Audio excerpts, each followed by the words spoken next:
বিপর্যয় কাটিয়ে অর্থনীতি পুনর্গঠনে কানাডার সহযোগিতা চেয়েছে বাংলাদেশ। এ লক্ষ্যে বাংলাদেশে তাদের বিনিয়োগ বাড়ানোর তাগিদ দিয়েছেন অন্তর্বর্তীকালীন সরকারের প্রধান উপদেষ্টা ডক্টর মোহাম্মদ ইউনূস। বুধবার রাষ্ট্রীয় অতিথি ভবন যমুনায় ঢাকায় নিযুক্ত কানাডার হাইকমিশনার লিলি নিকলস দেখা করতে এলে এ আহ্বান জানান তিনি। এদিন ডক্টর ইউনূসের সাথে সৌজন্য সাক্ষাৎ করেন মালয়েশিয়ার হাইকমিশনার হাসনা মোহাম্মদ হাশিম। দক্ষিণ পূর্ব এশিয়ার অর্থনৈতিক জোট আসিয়ানের সদস্যপদ পেতে মালয়েশিয়ার সহযোগিতা চান প্রধান উপদেষ্টা। রিজার্ভ থেকে আর একটি ডলারও বিক্রি করা হবে না বলে জানিয়েছেন কেন্দ্রীয় bank governor doctor Ahsan H Mansur.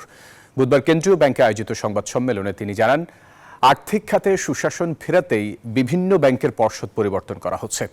এ সময় এস আলম গ্রুপের মতো ব্যাংক লুটপাটকারী প্রতিষ্ঠানের সম্পদ না কিনতে সবাইকে অনুরোধ জানান গভর্নর।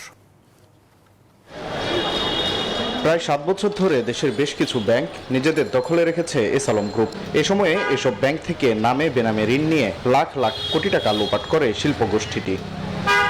তবে ইতিমধ্যেই ভেঙে দেওয়া হয়েছে এস আলমের ছেলের নেতৃত্বাধীন ইসলামী ব্যাংকের পর্ষদ। সাথে শিল্পগোষ্ঠীটির নিয়ন্ত্রণে থাকা সোশ্যাল ইসলামী ব্যাংক, ইউনিয়ন ব্যাংক ও গ্লোবাল ইসলামী ব্যাংকের পর্ষদও বাতিল করেছে বাংলাদেশ ব্যাংক। গভর্নর বলছেন, সংস্কারে সহযোগিতা না করলে প্রয়োজনে ভেঙে দেওয়া হবে এসব ব্যাংকের নতুন পর্ষদও। রিফর্ম প্রক্রিয়া শুরু হবে, তখন তো আমরা তাদের সাথে কাজ করব, তাদের প্রতিষ্ঠানগুলোকে তো আমরা রিফর্ম করব। কাজেই তারা যদি এখানে সহায়ক ভূমিকা পালন না করে, আমরা অবশ্যই তাদেরকে পরিবর্তন করে ফেলব। তবে এসব ব্যাংকের গ্রাহকদের আতঙ্কিত না হওয়ার অনুরোধ গভর্নরের। বলছেন, ব্যাংক খাতে সংস্কারে কিছুটা সময় দিতে।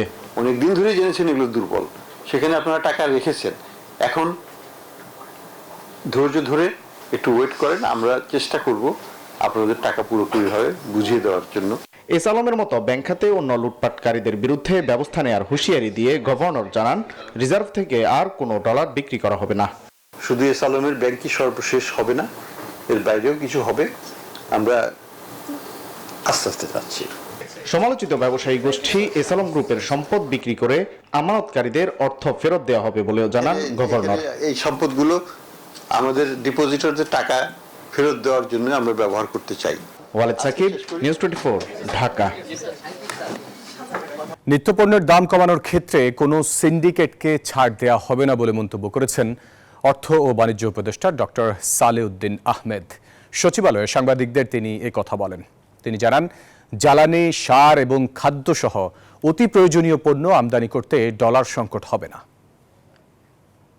এসেনশিয়াল জিনিস, সার, কীটনাশক, তারপরে জ্বালানি, খাদ্য, এইগুলো একেবারে কোনো কিছুই আটকাচ্ছে না। যেমনি পারো বাংলাদেশ ব্যাংক ম্যানেজ করছে, মেকানিজম আছে, এটাতে আমার মনে হয় না খুব অসুবিধা হবে। একটু কিছু কিছু জায়গায় আছে, হয়তো কিছুটা সময় লাগবে, বাট অতি প্রয়োজনীয় জিনিসপত্র কোনো আটকাবে না। দর্শক, বিদ্যুৎ জ্বালানি খাতের যেখানেই হাত দেওয়া হচ্ছে সেখানেই অনিয়ম ও দুর্নীতি পাওয়া যাচ্ছে বলে মন্তব্য করেছেন বিদ্যুৎ, জ্বালানি ও খনিজ সম্পদ মন্ত্রণালয়ের উপদেষ্টা মোহাম্মদ ফাউজুল কবির খান। এক মতবিনিময় সভায় তিনি বলেন, যারা দুর্নীতি ও অনিয়মের সাথে জড়িত তাদের ছাড় দেওয়া হবে না। এখন থেকে উন্মুক্ত প্রতিযোগিতার মাধ্যমে জ্বালানি কেনা হবে, প্রয়োজন অনুযায়ী প্রকল্প নেওয়া হবে, গণশুনানির মাধ্যমে নির্ধারণ করা হবে বিদ্যুৎ ও জ্বালানির দাম। রাজধানীতে পেট্রো বাংলার সম্মেলন কক্ষে মন্ত্রণালয়ের বিভিন্ন দপ্তর, সংস্থা, কোম্পানির কর্মকর্তাদের সাথে মতবিনিময় করেন বিদ্যুৎ, জ্বালানি ও খনিজ সম্পদ উপদেষ্টা মোহাম্মদ ফাউজুল কবির খান। সার উৎপাদনের জন্য কি লাগে? গ্যাস লাগে, ইউরিয়া উৎপাদন করতে হলে। এ সময় তিনি বলেন, লুটপাটের কারণে বিগত সরকারের আমলে এই খাত গ্রাহক সেবা দিতে ব্যর্থ হয়েছে। অনিয়ম খতিয়ে দেখা হবে জানিয়ে দুর্নীতিতে জিরো টলারেন্সের ঘোষণা করেন তিনি। বিদ্যুৎ বিভাগের সচিব সব চেয়ারম্যান, এনার্জি বিভাগের সচিব এনার্জি বিভাগের সব কোম্পানির চেয়ারম্যান, তারপরে বিপিসির চেয়ারম্যান, ওনার সব কোম্পানির চেয়ারম্যান, যে আমরা অচিরেই এইসব যারা যেসব বিদ্যুৎ এবং জ্বালানি খাতে যেসব কোম্পানি আছে সেগুলোর চেয়ারম্যান আমরা বদলে দেব। সচিবরা কোনো কোম্পানির, খুব অপরিহার্য না হলে সচিবরা কোনো কোম্পানির চেয়ারম্যান হবেন না। আমরা নিজেরা সম্পূর্ণভাবে দুর্নীতির ঊর্ধ্বে থাকতে চাই। প্রধান উপদেষ্টা বলেছেন, আমরা আমাদের সম্পদের হিসাব দেব। তারপরে আমরা উইল রিকোয়ার আওয়ার যারা সংস্থা প্রধান, তাদেরও আমরা সম্পদের হিসাব চাইব। তেল গ্যাস কেনার ক্ষেত্রে অনিয়ম ও দুর্নীতি হয়েছে। এই খাতে স্বচ্ছতা দরকার। গণশুনানির মাধ্যমে বিদ্যুৎ ও জ্বালানির দাম নির্ধারণ করা হবে বলেও জানান উপদেষ্টা। যদি যেমন ধরেন এই যে একটা আছে যে আমি দেখছি যে গ্যাস কিংবা তেলকে কেনার ক্ষেত্রে যে প্রাইস, যে একটা অ্যাভারেজ প্রাইস করে বিভিন্ন সোর্স থেকে, তারপরে একটা ডিসকাউন্ট পায়। আমরা সেই ডিসকাউন্টটা পাই না কেন? এই জিনিসগুলো খতিয়ে দেখতে হবে।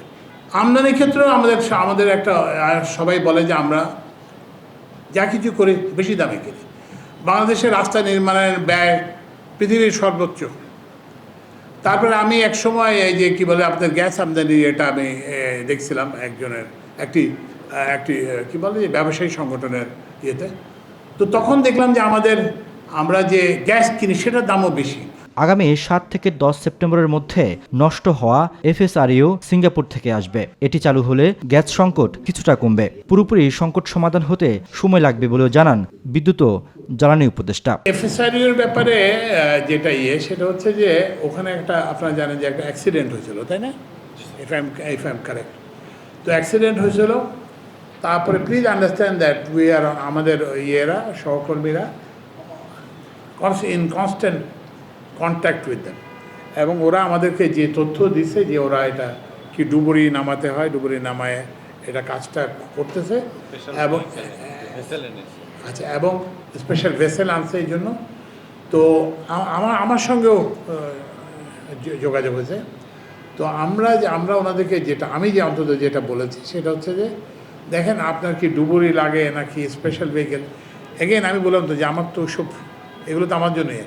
আপনি আমাকে বলেন যে এটা 5 তারিখে গ্যাস সাপ্লাই রিজাম্পশন হবে এবং এটার টাইম লাইনটা কী।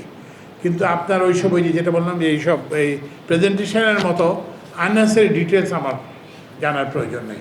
তো যাই হোক, আমরা এখন জানতে পারছি যে এটা 7 তারিখ থেকে 10 তারিখের মধ্যে আসবে, এবং 7 তারিখ থেকে 10 তারিখের মধ্যে আসবে।